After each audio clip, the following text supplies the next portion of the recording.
Joey Stock's on the mound for the Red Sox. Do I know who that is? No, I don't. But the Red Sox are up 6-3 in the bottom of the ninth. He gets a quick out, gives up a single, and then clownery. Absolute clownery. Outfielder has clearly lost the ball in the sun at this point, and by the time he gets in the shade where he can see the ball, he feels the heat, so he stops, drops, and rolls. And then by the time he gets the ball, who are you throwing to?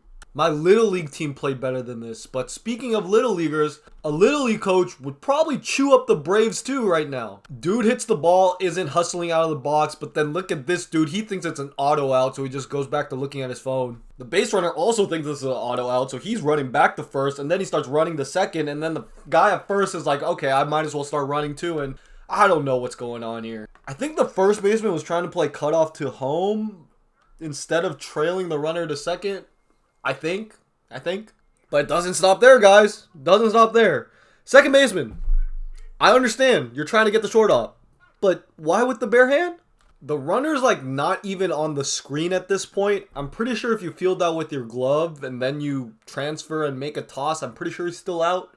But honestly, props to the second baseman, man. He has that ball in his hands, and maybe if sticky stuff was still legal, that's an out. So, I don't know. Anyways, that's 2 outs that could have been outs, like actual outs, and they probably should have been actual outs.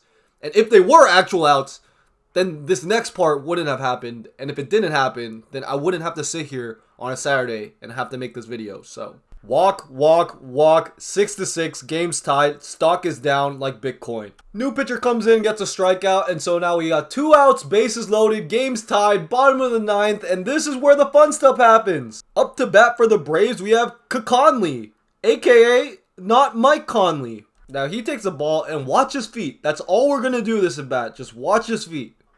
Feet do not leave the batter's box. Next pitch, swing and miss. Oh! Feet do leave the batter's box. So working hypothesis here is that when he takes pitches, his feet stay in the batter's box. When he swings, feet leave. Next pitch, he takes his strikes. How? And again, feet do not leave. Then he fouls one off, and this time he takes a couple steps back, but he's still kind of in the batter's box. 1-2 ball, feet still in the batter's box. 2-2 ball, feet still in the batter's box. Counts full, comes down to this, pitcher's ready to go, and we got a whole bunch of stuff going on here.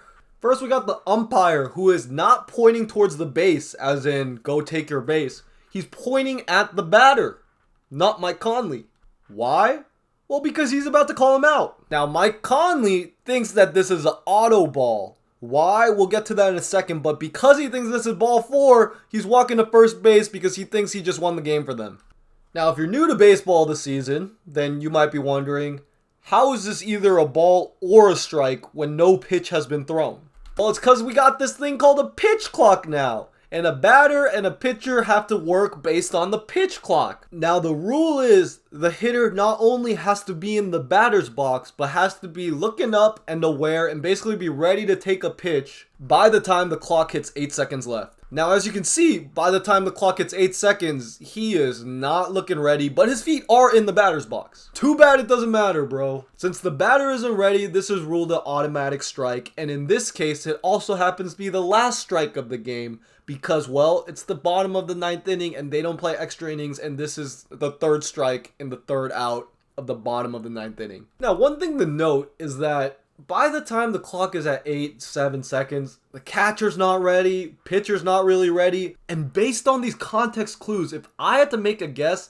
I don't think I don't know who this pitcher is, makes a pitch by the time the clock hits 0. So, I actually think this would have been an automatic ball if the batter had been set, and that means the Braves actually win this game. And it still actually just ends on a weird no pitch, I guess. So I guess all Mr. Not Conley really had to do was just kind of get ready in the batter's box and he would have won the game for his team. Now, this brings up an interesting point. Do you think batters have to actually be ready or just be in the box by 8 seconds? Because in my opinion, I feel like as long as the batter's in the box, the pitcher can quick pitch. Like, who cares if the batter's not paying attention? Like, that's on him.